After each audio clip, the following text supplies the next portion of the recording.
ফার্স্টে আমরা এটা একটু ছোট্ট করে রেকর্ডিং দিয়ে ফেলি। Okay, so C programming, first C programming দেখতে কেমন কি এটা আমরা একটু দেখি, দেন ডিটেলসটা আমরা নেক্সট ভিডিওতে সির হিস্টোরি কোত্থেকে আসলো, কিভাবে ইভলভ হলো, এবং এই প্রোগ্রামিং বলতে জিনিসগুলো কি বোঝে এবং ইনস্টলেশন প্রসেসগুলো আমরা দেখব।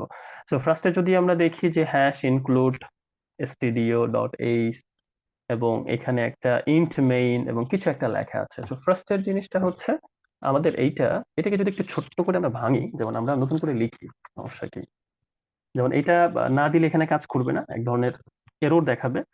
ইনক্লুড, তার মানে আমি আমার প্রোগ্রামকে বলছি যে ইনক্লুড করো কাকে, ST standard, STD standard input output, আইতে ইনপুট ওতে আউটপুট, আর এইতে হেডার ফাইল।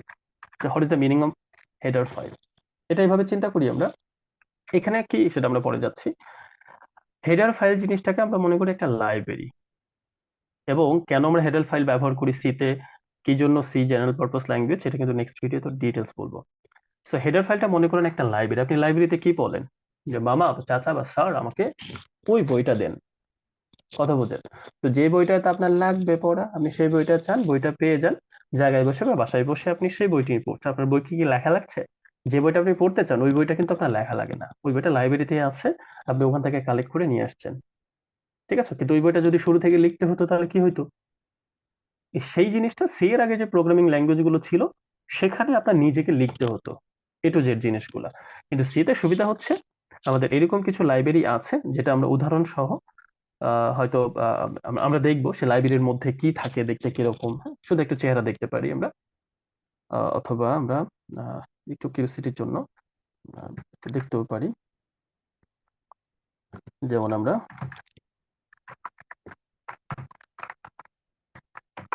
এই যে, এবং এটা যদি আমরা এই ধরনের ইমেজ দিই, তোমার লাইব্রেরি গুলো সাধারণত এরকম লাইন বাই লাইন কিছু থাকে, ওখানে লেখা থাকে, লাইন বাই লাইন। এটা হচ্ছে সি প্লাস প্লাস দেখাচ্ছে না, আমরা আরো স্পেসিফিক ভাবে যাই।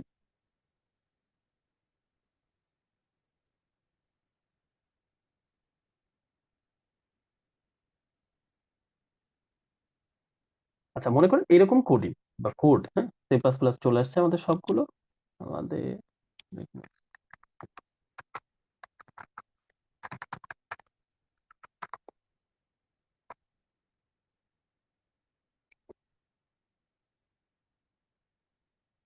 আচ্ছা, অনেক কিছুর ভিড়ে আমরা হয়তো মেন ফাইলটা পাচ্ছি না, বাট আমি সিমিলার লাইক বা এরকম কিছু কোডিং করা আছে। মনে করেন আমরা ধরে নিলাম যে লাইব্রেরি,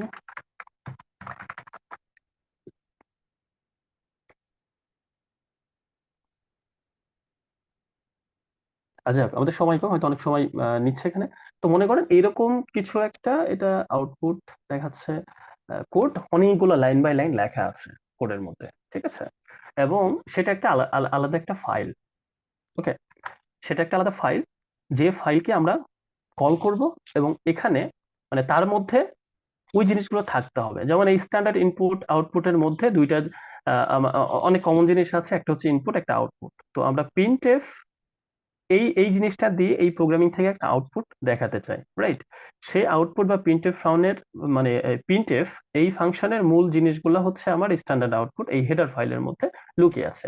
নইলে আমি যখন নিজে নিজে একটা ফাংশন তৈরি করব, হুম, এখন এখন নাও বুঝতে পারেন বাট শুধু ফলো করেন, তখন কিন্তু আমাকে কোথা থেকে কল করতে হবে না। এবং কি এর মধ্যে কি হচ্ছে, কেন হচ্ছে, এই জিনিসটা কিন্তু আমরা এখন জানতে পারছি না। কেন জানতে পারছি না? কারণ জেনারেল পারপাস বা হাই লেভেল ল্যাঙ্গুয়েজের ব্যাপারটাই হচ্ছে এরকম, আমরা ইংলিশ ল্যাঙ্গুয়েজের মধ্যে প্লেন ইংলিশের মতো লিখবো, ভিতরে কি হচ্ছে এটা আমার জানার দরকার নেই, ঠিক আছে, এটাকে অ্যাবস্ট্রাকশন বলে। এবং আমরা আমাদের মতো লিখবো, কম্পিউটারকে দিবে, কম্পিউটার আমাকে কাজ করে দিবে। কিন্তু অন্তত এই স্টাডি ইনপুটের মধ্যে কোন ফাংশন গুলো আছে জেনারেলি যেটাকে নিয়ে আমি কাজ করতে পারবো। যেমন আমি যদি এইটাকে বাদ দিয়ে এটা রান করতে চাই, তাহলে রান হবে না, কারণ এর মূল জিনিসগুলো লুকিয়ে আছে হচ্ছে এর মধ্যে, ঠিক আছে। ওকে, এখানে প্রিন্ট, প্রিন্ট মানে নর্মালি আমরা আমরা দোকানে গিয়ে প্রিন্ট করি না, তেমনই ও প্রিন্ট করছে। প্রিন্ট করার পর একটা কাগজে আউটপুট চলে আসে আপনার কাছে। তো এখানে প্রিন্ট এফ, এফ মানে হচ্ছে একটা ফরম্যাট, এই ফরম্যাটটা স্পেসিফিক ভাবে এর লাইব্রেরিতে আছে এবং এর মধ্যেই আছে। প্রিন্ট এফ মানে এই এফ মিনিং হয়তো কেউ ব্যাখ্যা করে আপনাকে আলাদা করে বলে না, বাট আমি বলছি এটা হচ্ছে ফরম্যাট, ফরম্যাট বোঝায়। যেমন আমরা কখনো কখনো এমন করব, যে এমন করে আমরা ব্যবহার করব, লাইক হচ্ছে আমরা ব্যাকওয়ার্ড স্ল্যাশ, আমরা এইভাবে হচ্ছে এন ব্যবহার করব, এইভাবে টি ব্যবহার করব, ঠিক আছে? তো এটার মানে হচ্ছে যদি আমি এন ব্যবহার করি, সরি এন, তাহলে হচ্ছে এটা আমার একটা নতুন লাইনে আউটপুট দেখাবে। তো এরকম আমি যে স্ট্রিংটা লিখবো সেটা যেন একটা প্রপার ফরম্যাটে আসে, সেই জন্য এখানে প্রিন্টএফ ব্যবহার করা হচ্ছে। আচ্ছা, আহ, যে কোনো ধরনের বা হাই লেভেল ল্যাঙ্গুয়েজ গুলোতে, বেশিরভাগই, সবগুলোতে না, বেশিরভাগইতে একটা মেইন ফাংশন থাকে, এবং মেইন ফাংশনও এরকম আমার টোটাল কোন একটা লাইব্রেরির মধ্যে বলা আছে যে মেইন ফাংশন ছাড়া হোল সি প্রোগ্রামিংটা শুরুই হবে না। মেইন ফাংশন না পেলে সি প্রোগ্রামিং বুঝবেই না কোথা থেকে সে এক্সিকিউশনটা স্টার্ট এবং এন্ড করবে, এটা মাথায় রাখতে হবে। ঠিক আছে, এই জন্য এটাকে বলে মেইন ফাংশন। তো মেইন ফাংশনের ব্যাপার কি, আমরা শুধু যদি মেইন লিখি, এটা হচ্ছে মেইন ফাংশন। তো সি সি প্লাস প্লাস জাভাতে সাধারণত এইভাবে একটা ব্লক তৈরি করে দিতে হয়, যে কোন ব্লকের মধ্যে আমি কোডটা লিখবো। ঠিক আছে, তার মধ্যেই আমরা এই যা খুশি তাই লিখবো। ঠিক আছে, প্রিন্টএফ এর মধ্যে যদি আমি স্ট্রিং লিখি, গতদিন তো আমরা বলছি, আর এইভাবে লিখবো। আর স্ট্রিং যদি না লিখি, সাপোজ আমি 7+3 এটা যোগ করতে চাই, ঠিক আছে, তাহলে আমি এইভাবে লিখতে পারি। কিন্তু কথা হচ্ছে এটা একটা লাইন, বা এটাকে একটা আমরা স্টেটমেন্ট বলতে পারি। তো যে লাইনটা বা যে স্টেটমেন্ট আমরা কি করি, নর্মালি আমি ধরেন এখানে আমি লিখলাম যে হাউ আর ইউ, তো শেষে আমি একটা ফুল স্টপ দিই না, তেমনি সি সদৃশ ল্যাঙ্গুয়েজের ক্ষেত্রে আমরা সেমিকোলন দিব, মানে বোঝাবো এই লাইনটা শেষ হয়ে গেছে। ঠিক আছে, এরপরে আমি পরের লাইনে চাইলে কিছু একটা লিখতে পারি। ঠিক আছে, ওকে। এখন এটা যেহেতু একটা ফাংশন, ফাংশনের সংজ্ঞাতে, ডেফিনেশনে যখন আমরা যাব, তখন আমরা বুঝবো যে ফাংশন জিনিসটা কি, কিভাবে কাজ করে। আপাতত মনে রাখেন যে এই ফাংশনটা যেহেতু মেইন ফাংশন, এখানে আমরা যা করব আউটপুট হিসেবে তাই দেখতে পারবো, এর বাইরে কিছু না। তার মানে এই ফাংশন থেকে আমার আসলে রিটার্ন কিচ্ছু আসবে না, জিরো। জিরো মানে এটা সাকসেসফুল হইলে জিরো। ঠিক আছে, যে কোনো ফাংশনের ক্ষেত্রে সাকসেসফুল হলে জিরো, আর সাকসেসফুল না হলে নন জিরো। সেটা যে কোনো নাম্বার হইতে পারে, যে কোনো কোড হইতে পারে, বাট সাকসেস মানে জিরো, মানে এখানে কোনো এরর নাই। কম্পিউটার আমরা জিরো আর ওয়ান ব্যবহার করি না, তো জিরো মানে হচ্ছে নাথিং, নাই, কোনো এরর নাই। ঠিক আছে, জিরো মানে এখানে ভুল না। এবং যেহেতু জিরো কি, জিরো জিনিসটা হচ্ছে একটা ইন্টিজার, একটা পূর্ণ মানে নাম্বার, ঠিক আছে, সংখ্যা। এই জন্য আমরা এটাকে এখানে ইন দিয়ে লিখে এখানে জিরো করে দিচ্ছি। তো যতটুকু লেখা ছিল ততটুকু ব্যাখ্যা হচ্ছে এইটা। স্ট্যান্ডার্ড যে লাইব্রেরি যেগুলো থাকে, যেমন আমরা যদি নিজে নিজে একটা ফাংশন লিখতাম, সেটা হয়তো ইউজার ডিফাইন্ড ফাংশন। আর এখানকার ফাংশনটা যেহেতু লাইব্রেরির মধ্যে থাকে, এগুলোকে বলা হয় স্ট্যান্ডার্ড ফাংশন।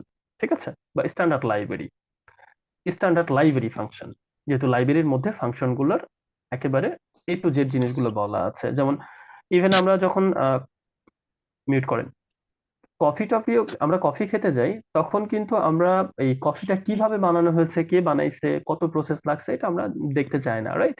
আলটিমেট জিনিসটা যেটা হয়েছে, আমাদের কাছে অর্ডার দিই, কাপ দেয়, খাই।